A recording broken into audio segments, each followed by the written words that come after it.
Assalamualaikum warahmatullahi wabarakatuh. Perkenalkan, nama saya Muhammad Zain Alfarel dengan nomor NPM 254111163. Di sini saya akan menjelaskan tentang apa itu prinsip ekonomi.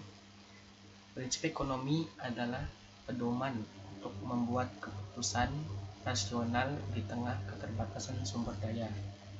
Inti, mencapai hasil maksimal dengan biaya minimal. Contoh sederhana, membeli barang berarti memilih penggunaan uang. Tidak ada yang benar-benar gratis. Prinsip ini membantu menjelaskan perilaku konsumen, produsen, dan kebijakan pemerintah.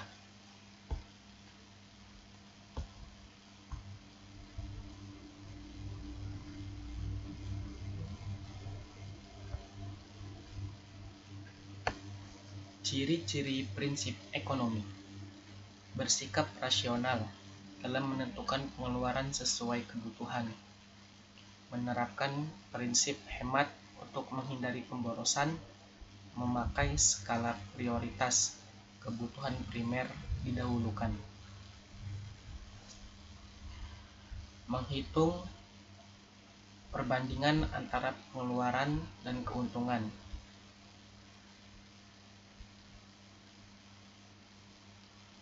Penerapan ciri-ciri ini dapat dilihat pada keputusan rumah tangga, manajemen perusahaan, dan kebijakan publik. Di sini kita harus mementingkan pengeluaran kita, sejauh manakah dengan pemasukan kita.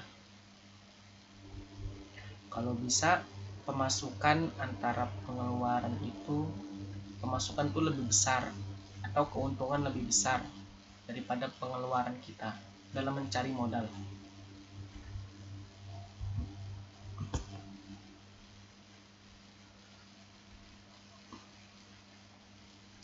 Di sini ada 10 prinsip ekonomi menurut Grigoroi Mankiw, bagian 1. Yaitu pertama ada trade-off. Setiap pemilihan melibatkan pengorbanan. Contoh, waktu kerja versus dan waktu luang.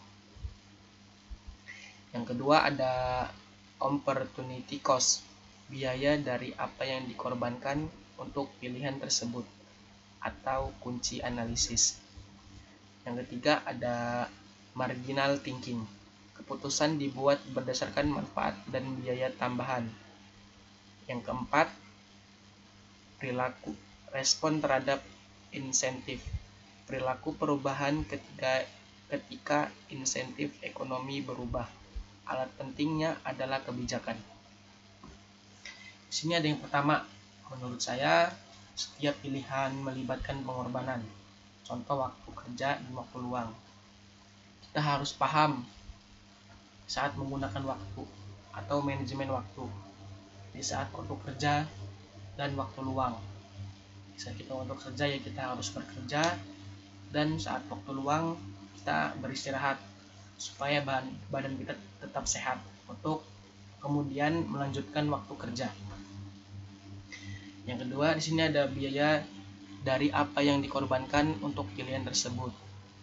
Kunci analisisnya itu adalah biaya kita yang kita korbankan atau modal yang kita korbankan untuk membangun usaha ini. Yang ketiga ada keputusan dibuat berdasarkan manfaat dan biaya tambahan. Keputusan, kita harus mengambil keputusan. Kita harus membuat keputusan untuk memanfaatkan biaya kita supaya bertambah. Gimana keputusan kita ini atau cara kita ini mendapat keuntungan dari modal awal hingga mendapatkan keuntungan.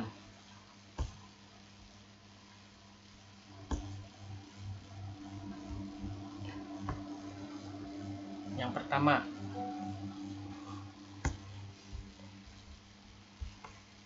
perdagangan dapat menguntungkan semua pihak. Spesialisasi dan keunggulan kooperatif. Yang kedua, ada pasar biasanya cara terbaik mengatur aktivitas ekonomi melalui mekanisme harga. Yang ketiga, pemerintah kadang perlu campur tangan untuk memperbaiki hasil pasar. Misalnya aturan, pajak, dan subsidi. Yang keempat, ada standar hidup suatu negara tergantung pada kemampuan produksinya. Produktivitas penting. Penjelasan singkatnya, perdagangan meningkatkan efisiensi, harga menyampaikan informasi, dan peran pemerintah untuk memperbaiki kegagalan pasar.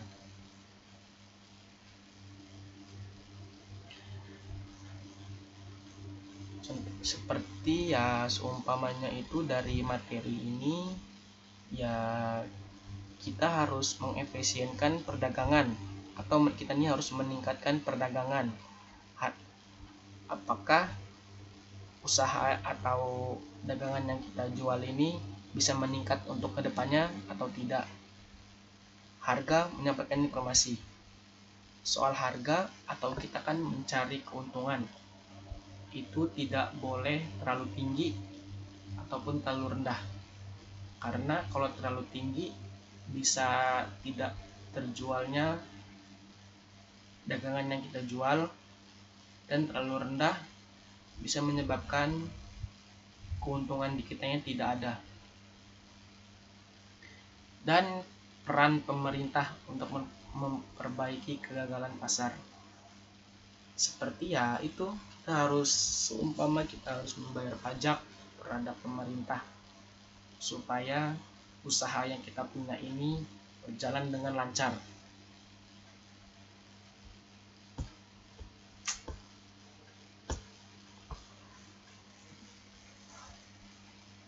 Yang kesembilan, harga naik, jumlah uang beredar meningkat terlalu cepat, menurunkan daya beli.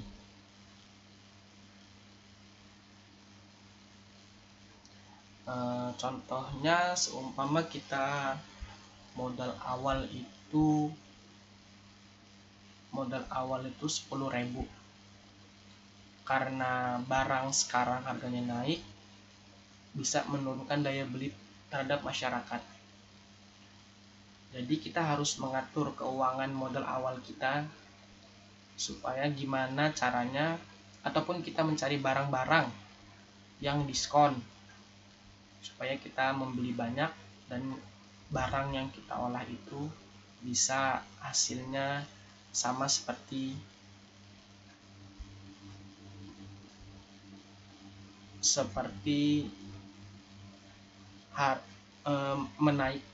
naiknya daya beli masyarakat. Nah, yang ke-10 ini ada inflasi dan pengangguran atau jangka pendeknya. Ada trade-off jangka pendek antara inflasi dan tingkat pengangguran, dikenal lewat kurva Phillips.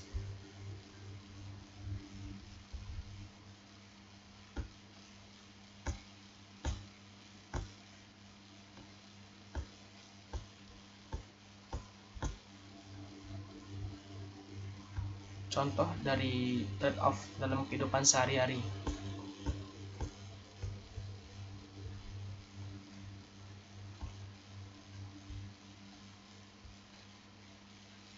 Apakah kita membeli barang atau kita harus mengurus rumah tangga?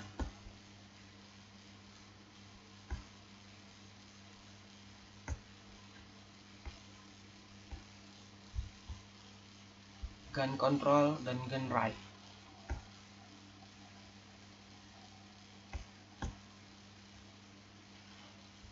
Lalu di sini ada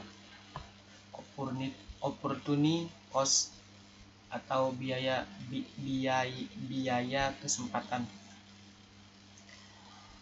Adalah nilai dari alternatif terbaik yang dikorbankan saat membuat keputusan. Contoh praktis, biaya kuliah. Uang kuliah ditambah pendapatannya hilang jika bekerja.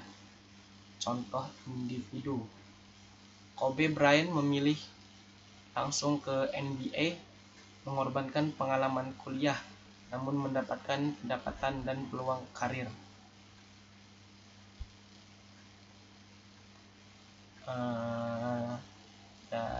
Si Kobe ini dia mementingkan diri dia dalam bekerja supaya mendapatkan uang, tapi karirnya tertunda.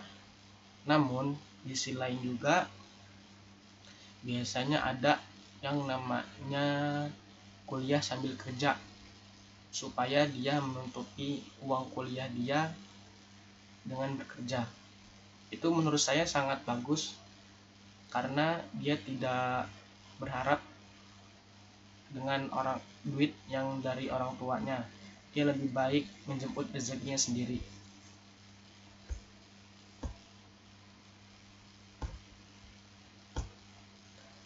Peran pemerintah dan pasar.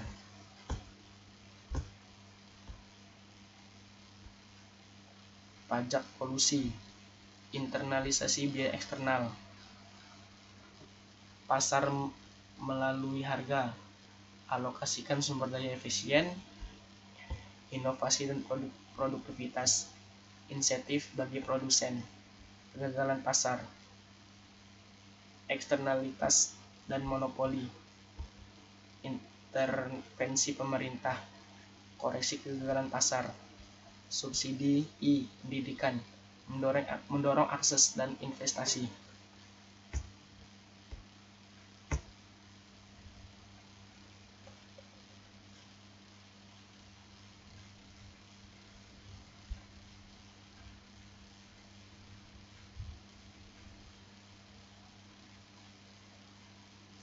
Peran pemerintah dalam pasar sangat penting dan mencakup 3 fungsi utama: stabilitas, alokasi, dan distribusi.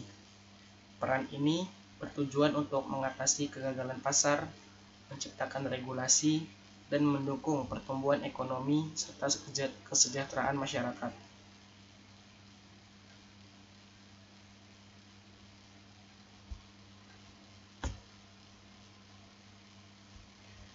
Kesimpulan dan referensi.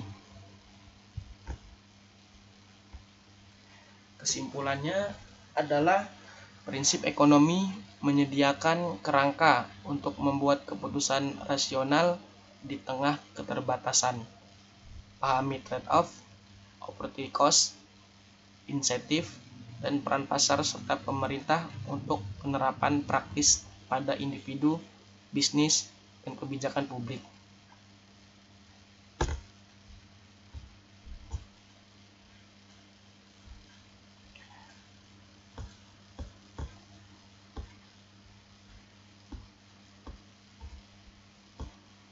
Sekian dari saya tentang apa itu prinsip ekonomi. Kurang lebihnya mohon maaf. Wassalamualaikum warahmatullahi wabarakatuh.